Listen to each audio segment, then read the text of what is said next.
Thank you. Good evening. Yes, my name is John Lennig. I'm a sign painter, and I'd like to thank Alana for making the slideshow for me because the technology, you pay the price for avoiding it for many, many years. So I'm always asking for help, and my wife is patient to a point. So I was born and raised in California, and from 52 to 65, our family lived in San Diego. And after high school graduation, I thought I wanted to take up commercial art. And the local San Diego City College, I went there, and the course was filled, but the counselor said, well, you can take this sign painting course, and after a month, you can probably move over to the commercial art. Somebody will drop out or not show up. After a couple of weeks of I'm left-handed, so which isn't a big advantage in sign writing. Yeah, we were just painting vertical strokes with a Grumbacher number 10 and Showcard water-based paint, and it was something that just clicked, and I liked it. And I sort of forgot about commercial art, and this course was 9 months, 5 days a week, 7 hours a day. So it was not just a once a week drop-in. You learned layout, how to hold the brush and a maul stick, and letter styles, materials. And we had signs to do because once there was a couple of keeners. I was one, Roger Blakey was another, and we really were into it. And so we ended up doing a lot of signs for the college. And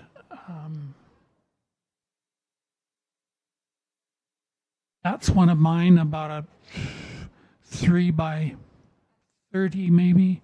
And I had two 40-footers that were inside the building. That was a trade technical thing for the junior college. And the menus there, those were for another college out in the valley. Nothing over $1 either. About the school. Our family was talking about moves, so we stayed for.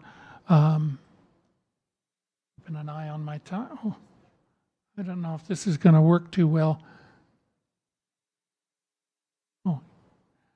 Forget it. I took it for a second year, and then I was doing work on my own, paid money work, and lots of work for the college, banners, and I came up with lots of things. Gave us great experience. The Lena Hosine we were up in Canada by this time. We moved to Canada in '65, and I ended up working in a shop in Port Coquitlam.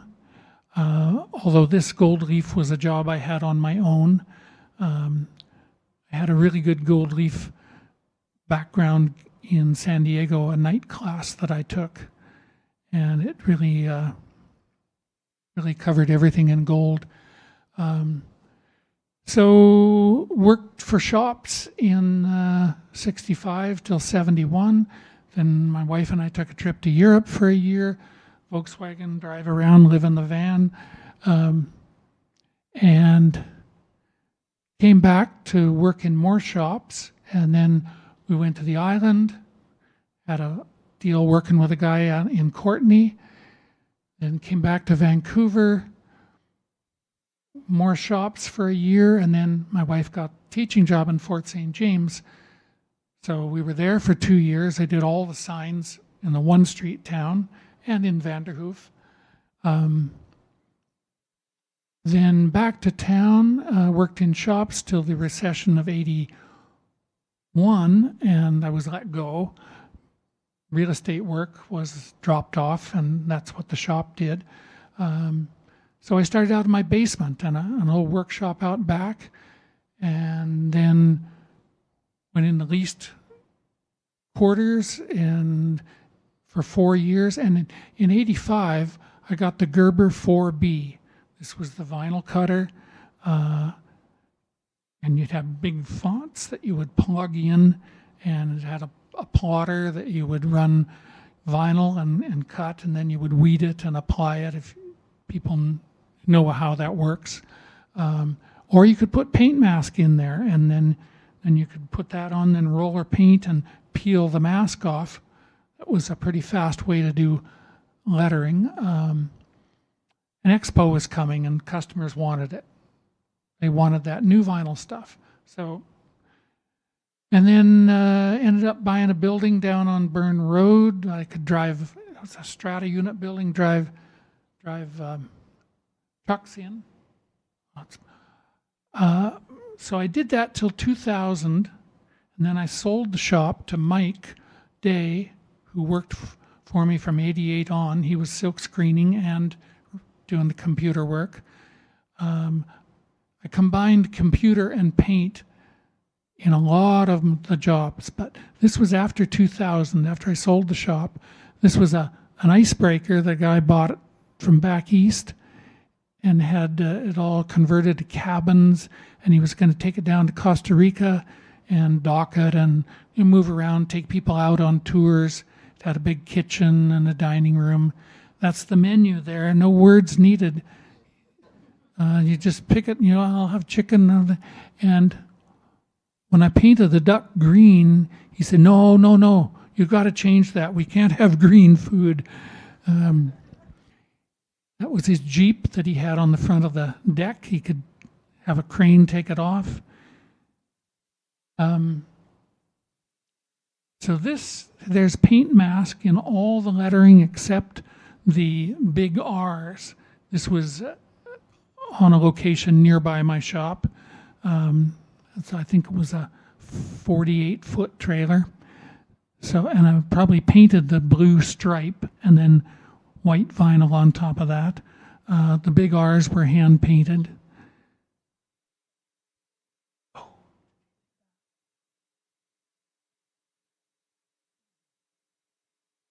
Back. There. Slow down. Okay. Grand vinyl banners, the words made in clay, I painted. Everything else is vinyl. I painted the purple at the end. We could take files in and cut what they wanted, or we made it up ourselves.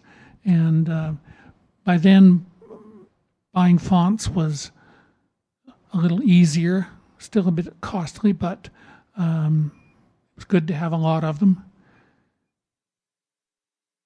And hazard screen printing in Burnaby recommended me to the Spring people, Okanagan Spring, and we did a lot of trucks.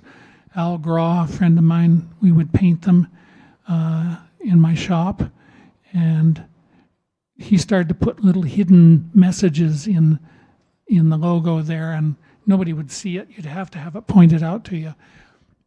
I started to do it on the other sides of the truck, so we put our kids' names and dogs, and it was a thing.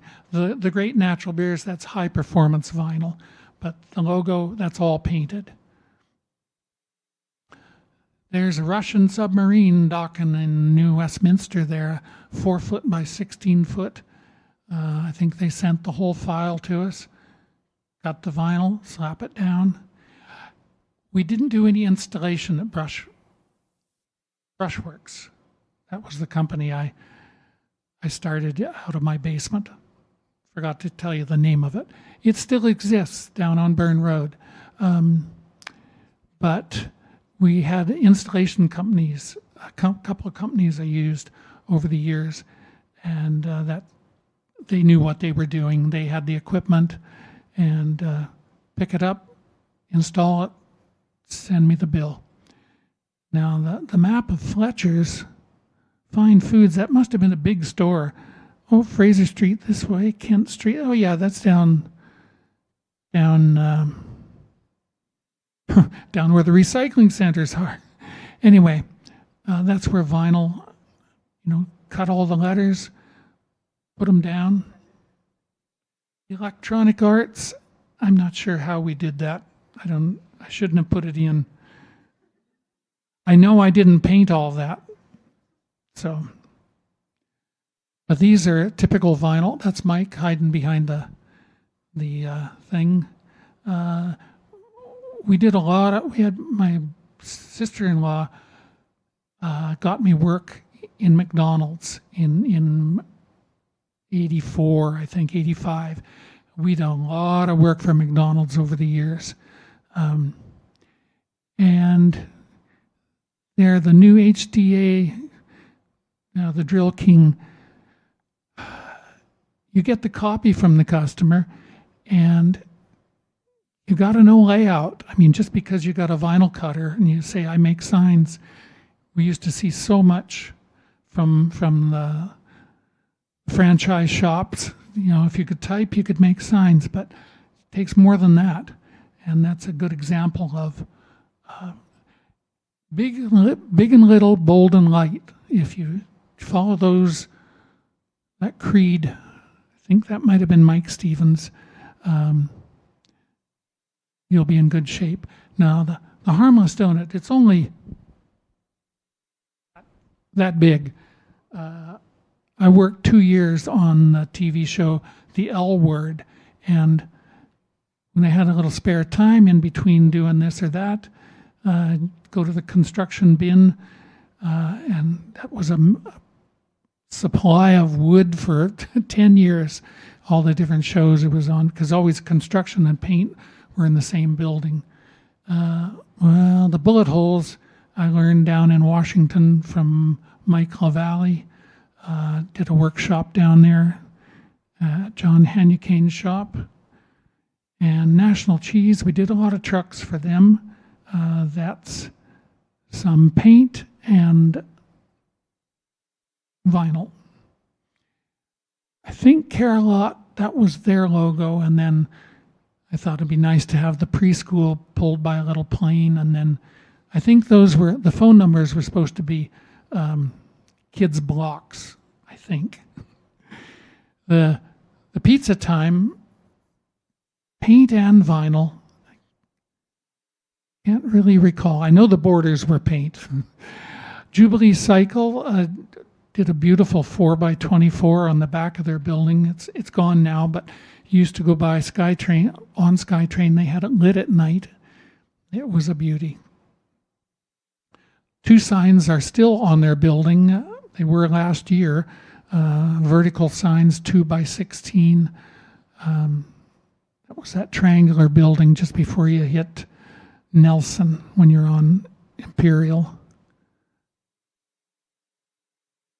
Here's a good example, the trailer and Clean Reliable, that's paint.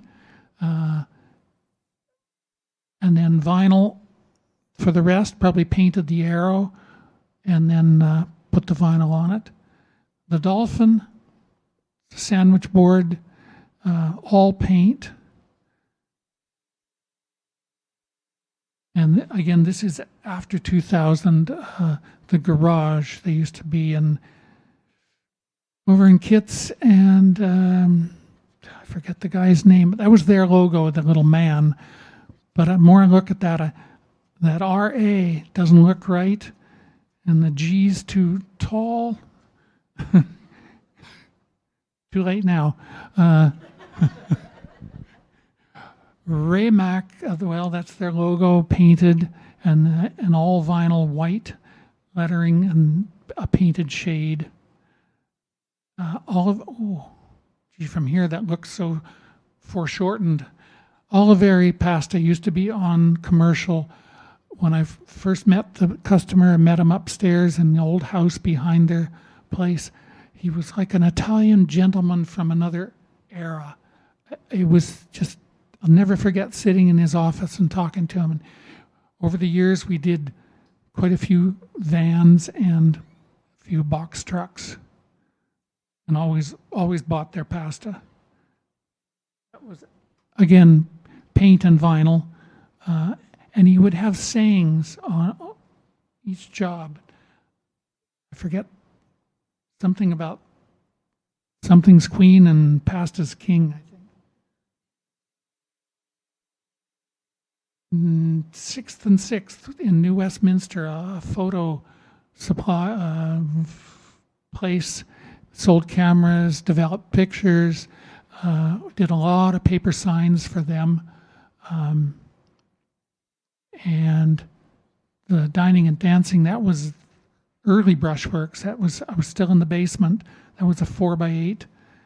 And the one on the right, this time we're in Fort St. James. We were in a fourplex, and that's the second bedroom.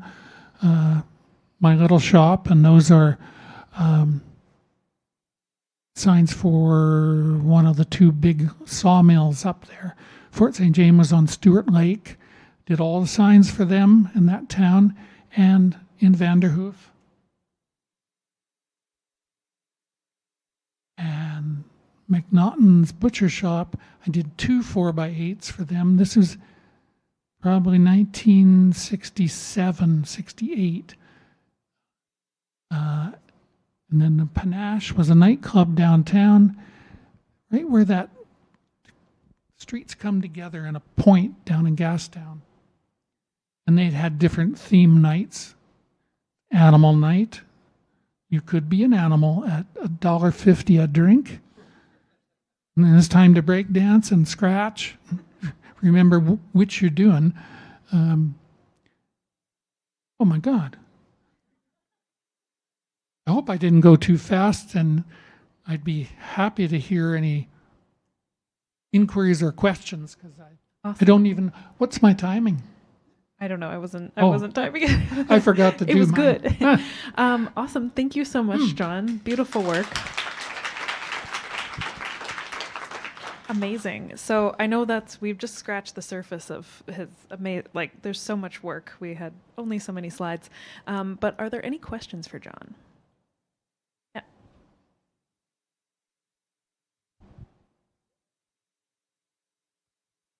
Hey, thanks for sharing with us. I was just curious. So you obviously started your sign painting career pretty early on.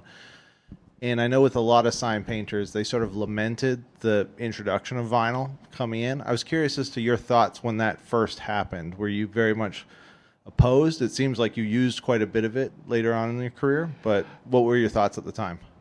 Yeah, I wasn't opposed to it. And I did subcontract for Western Display and Silk Screen Company down. Anyway, a lot of work, and their customers that I was doing the work for, they wanted the vinyl. And yeah, I just found it worked. I know there was, there's a lot of feelings about vinyl with sign painters, but that wasn't the reason that I sold the shop in 2000 to go back. Oh, I missed part of the talk. Yeah, after I sold the shop, I started to work in movies, TV, in IATSE as a sign painter from 2003 to 2013. I'll get a little more to that. But no, I was okay with the vinyl, and maybe got a little snooty about it later on. But when I was using it, it was okay. And I'd mix it up. It wasn't all vinyl. But I would use it where, like that big RR truck, boy, that lettering went fast. Mixing all those shades of blue, I was so freaked out trying to do it. My friend Al Graw took over. He said, I'll do it. And I just kind of hid under the trailer and did other things. I'll never Al saved my ass on that one.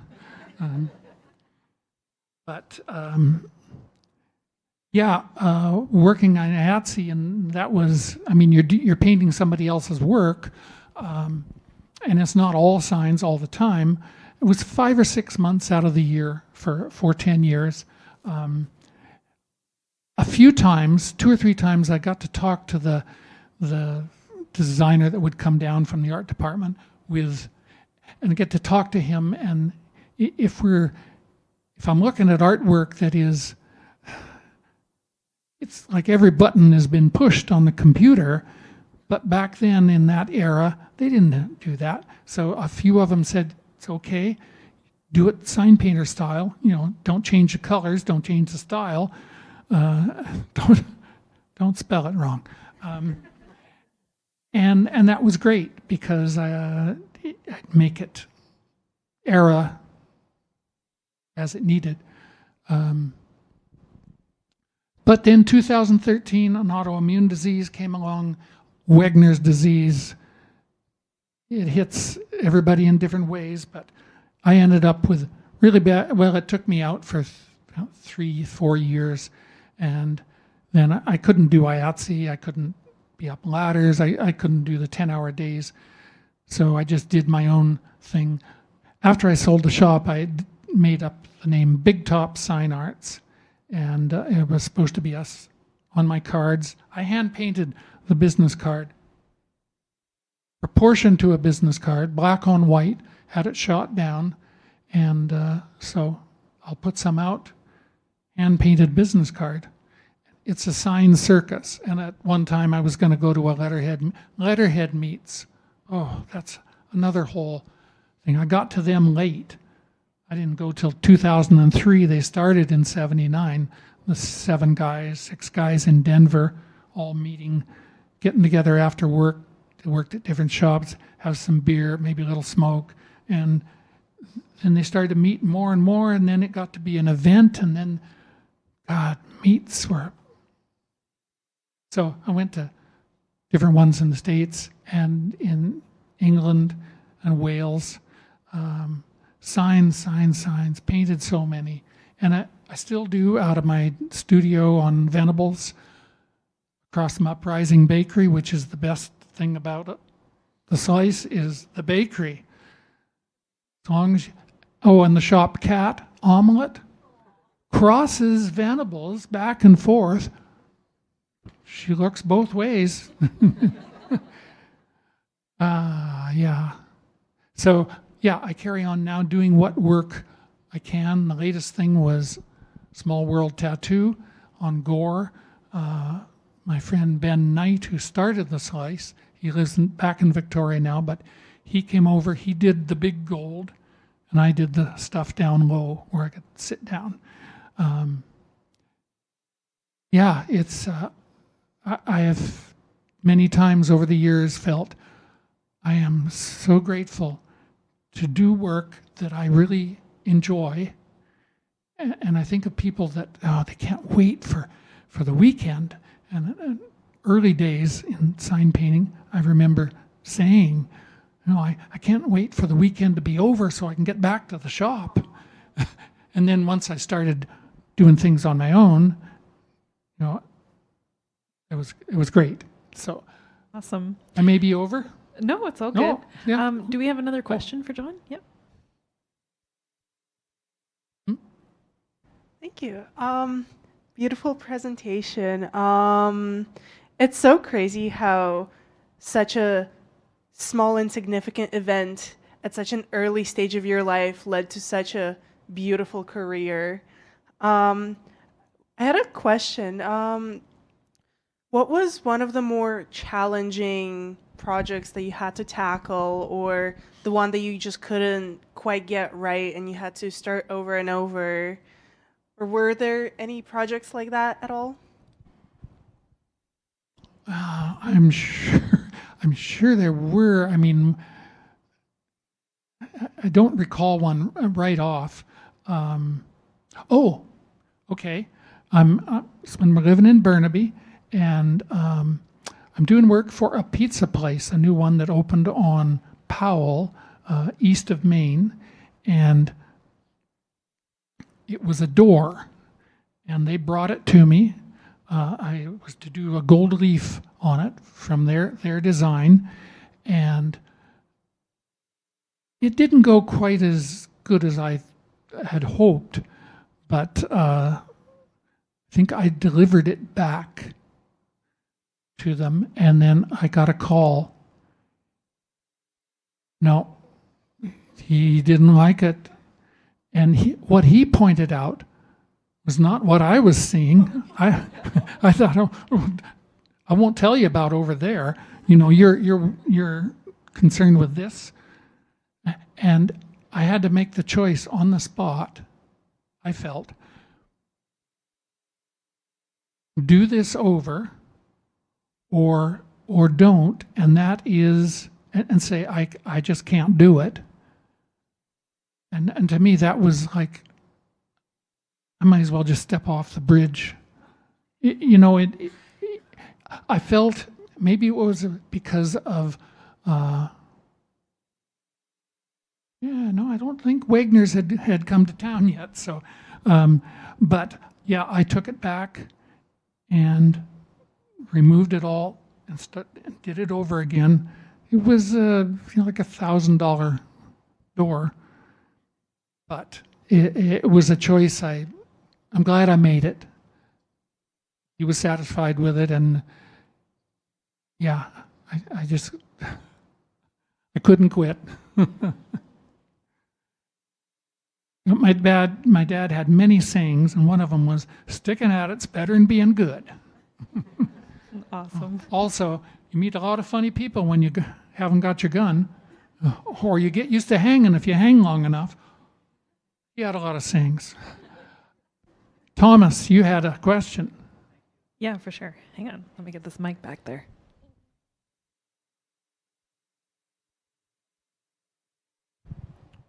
Thank you. That was really amazing, actually. So I want to ask about your relationship between the sign painting and fonts, and fonts as much as, you know, spacing between letters and things like that. Is that something that you memorize and internalize, like what a typeface or a font looks like, and you're able to kind of do it from memory at some point, like later, maybe as you evolve? Or can you talk about that relationship a bit? Yeah, we learned letter styles and always hated brushwork. Brush script.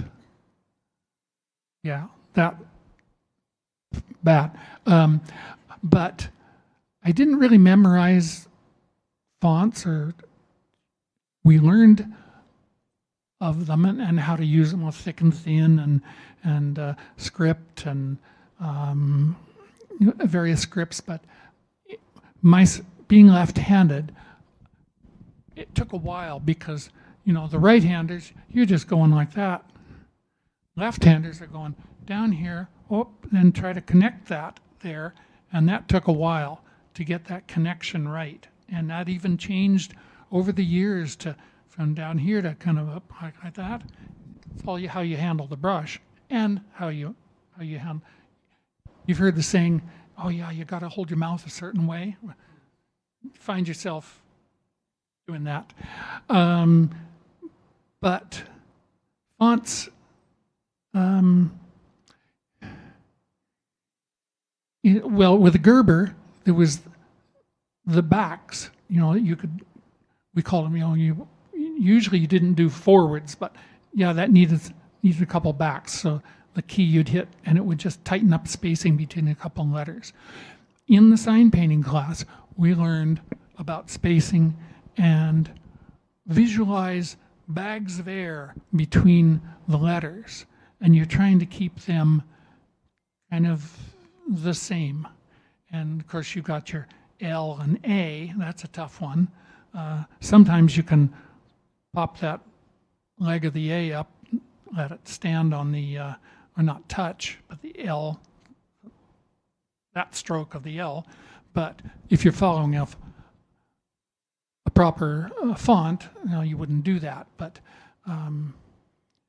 yeah, it was visually spacing. My friend Al, he went to BCIT, and the teacher there taught them to measure between each letter. And it was like, Al was crippled because he never got that spacing by eye. And even when you're doing a scratch layout, just single line, you don't want to run out of room at the end. And people have asked me, oh, being left-handed, do you start from the right and go left? I don't, but Derek McDonald down in the desert there, he does. He starts from the right and goes left. It's that would mean I would just run out of room on the left-hand side. But making patterns, using a charcoal stick. I did a talk at in a demo with a little class at what were they? Who were they? A lady does know here what I'm talking about. It was a anyway, using a stick of charcoal and doing like large, bring it down like that, and then you turn it up, and you can create a flowing script with charcoal, and then you kind of tune it up with a pencil, and then you wipe away the charcoal, and you tune it up even more with a Sharpie, and then you've got a pattern that you can use a electro pounce or a pounce wheel or Sorel paper and transfer it. In around 2005, 2006, there was a resurgence of hand lettering. I went to a meet in Mazeppa, Minnesota, Mike Meyer put on, and he started to, after that, he started to go out on the road teaching sign painting classes, like, you know, a 3-day workshop. And now, over the years, there's lots of sign painters that are doing that, and they're doing it online. I mean, through COVID and Zoom. It's not quite the same as being in person, but it's great. You know, those people out there teaching it. So I used to think, oh my God, us will be old sign painters, die off, and nobody will be hand lettering. It'll just carry on with all the technology. But no, there was a big resurgence of what I call the young people. They were 20 or 30, now maybe they're 40 or 50, but they're still painting. And I mean, you see them on Instagram. If I see lots because I follow them, and then they follow me, and so we can see new work all the time. So it's not dead. Yeah. Awesome. I think that's a really good place to end it. Thank you so much, John. Sign painting is not dead. Amen.